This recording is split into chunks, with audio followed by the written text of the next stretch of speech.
我が勝利の旗君が戦わみんな無理だぜいだありからそらる我らがも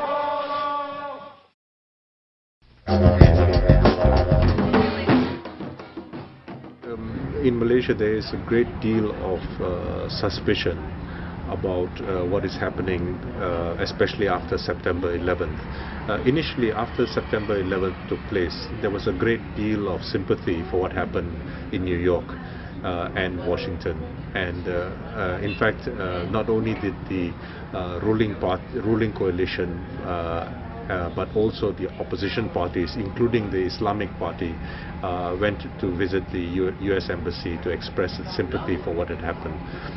But with the build-up to the war against Iraq, there was very little sympathy for what was going on. And I think things cannot just be left to conditions to develop, circumstances to develop.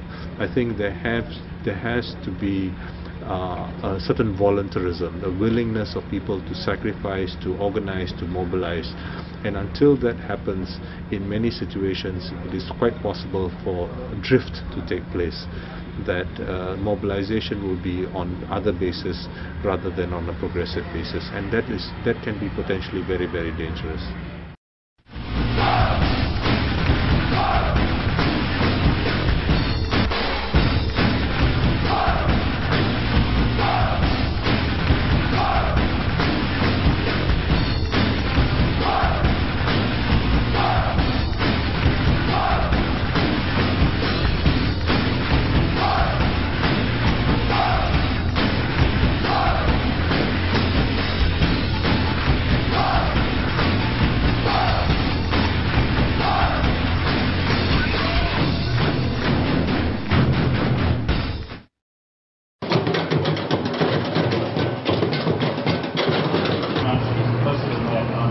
New Zealand, while not as complicit as Australia and the United States and Britain in making it a day of shame, is still playing a role that must be ended.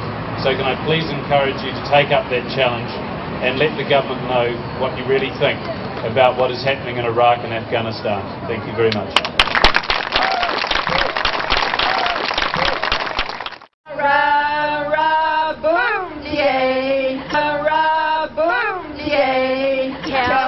And think again. We don't want war and pain, just work for peace. Tara, boom, war doesn't work no more. It could go nuclear. Tara, boom!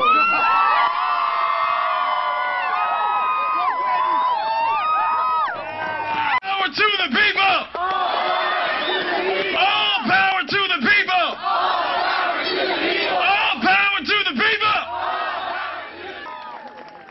In many ways, it's more remarkable that Canada didn't support the war in Iraq because, I mean, even Bush's kind of lapdog NAFTA partners, Canada and Mexico, separated ways on the Iraq war for the first time. In Canada, it was the first time in 30 years that we actually had a sovereign foreign policy. It was really the first time since the Vietnam War. And Canadians, I think, took a lot of pride in that. And that's not to say that we didn't kind of support it in less overt ways, because we actually had shifts in the region. But our Prime Minister at the time, Jean Chrétien, said that he didn't support the war because it didn't have a UN mandate. And if you just start toppling regimes that you don't like, when do you stop and who decides? So it was somewhat of a fair comment. But because we're Canadian, our government tended to oppose the war in a kind of quieter, more apologetic way. This war, it wasn't about oil. It wasn't even about water. It was actually about the most valuable substance in the world that's left. The public sector. It is worth untold trillions of dollars in every country in the world that still has public education, public health care, roads, utilities, ports. Their goal is the total privatization of planet Earth. But I mean, I guess the really interesting thing about Canada and the war is that before September 11th, I would say that our countries were definitely, we were on the route to a deeper integration with the U.S.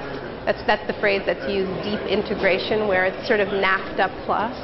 And the border was really disappearing between the two countries, and there was sort of a sense that, we might even have a single currency, and, we share the same culture in so many ways that the idea of Canadian sovereignty was somehow passé.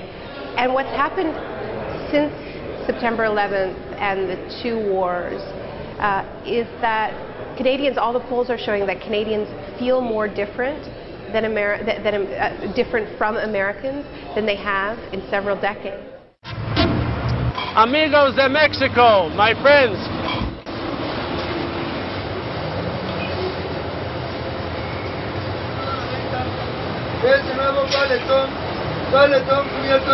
Mi misión táctica: hacer responsables el supuesto presidente George W. Bush y su pinche banda de pandilleros ante un tribunal internacional.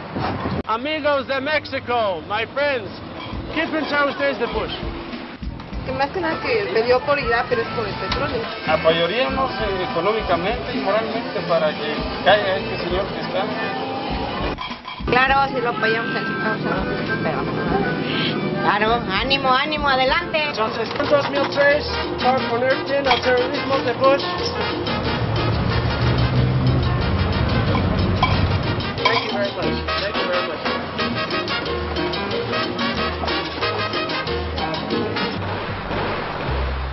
Tres marines murieron y uno resultó herido cuando el helicóptero en el que viajaban se estrelló en el sur de Irak y un soldado británico falleció en combate cerca de Basora. El Comando Central insistió, como todos los días, en que la coalición tiene bien definidos los blancos militares, pero la realidad indica que no siempre es así. 12 personas murieron, entre ellos 9 niños. No indignados por esta necedad y esta terquedad de la política de Bush, ¿no? Que es una política de exterminio, entonces es como para que todo el mundo nos sintamos indignados, ¿no? No me parece justo que porque tienen las armas ellos lleguen y maten.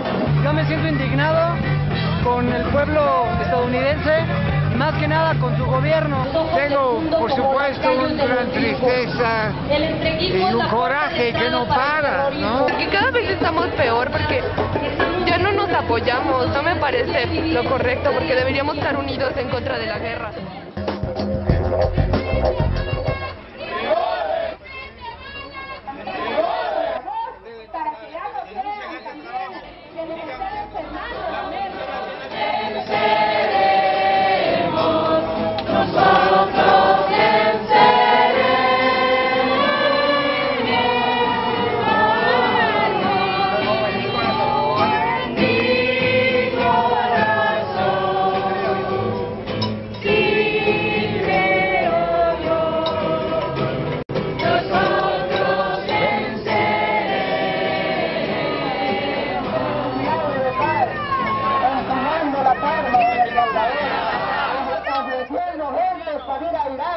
ofreciendo los hijos de los pobres para ir a Irak.